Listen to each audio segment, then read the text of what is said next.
Here we'll introduce solids, which are three-dimensional shapes. First, let's make sure you remember the names for these flat or two-dimensional shapes.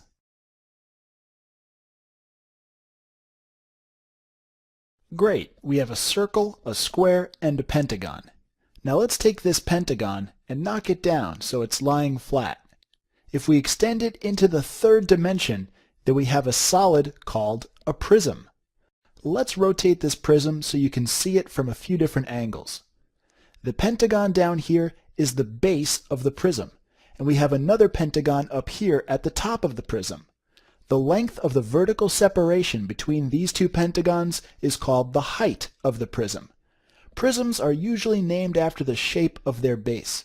So because the base of this prism is a pentagon, this prism is known as a pentagonal prism. Take a look at these two other prisms. Which of these would you say is a triangular prism? Right, the base of this prism is a triangle, so this is an example of a triangular prism. Next, let's take a rectangle and let's flatten it out. A prism whose base is a rectangle is known as a rectangular prism. When we rotate this prism, you can see that every side or face of the prism is also a rectangle. Take a look at these other two solids. Which of these is also a rectangular prism? Exactly. The base of this prism is a rectangle, so it's another rectangular prism. Next, let's look at this solid here, known as a cube. A cube is a rectangular prism whose sides all have the same length. It's kind of like the three-dimensional version of a square. And if you look carefully, you'll see that every face of a cube is a square. Now, which of these other prisms is also a cube? Great. Next, let's flatten out a circle. And let's extend the circle into the third dimension. This solid is called a cylinder. It's a lot like a prism, but the base is a circle. Now, which of these other solids is also a cylinder? Nice work. Here's one of the rectangular prisms from before. It's a rectangular prism because its base down here is a rectangle. Now this prism is also an example of what's called a right prism. In a right prism, every edge connecting the base and the opposite face makes a right angle with both faces. So let's highlight the base down here and the top face up here. Notice that this edge over here makes a right angle with this edge on the bottom and also with this edge on the bottom.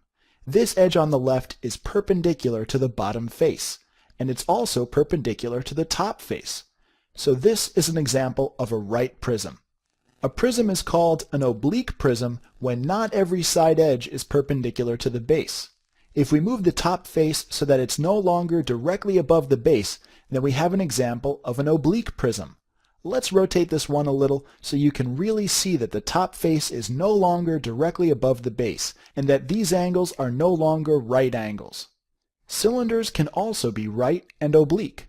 In a right cylinder, the top circle is directly above the bottom circle. But in an oblique cylinder, the top circle is not directly above the bottom one. It's off to the side. Let's give this oblique cylinder a spin so you can see that. Now take a look at these two solids. This one's a cylinder because its base is a circle, and this one's a prism because its base is a polygon. But which one of these solids is oblique? Next, let's return to our cube. So far we've been looking at solids where the base and the opposite side have the same shape.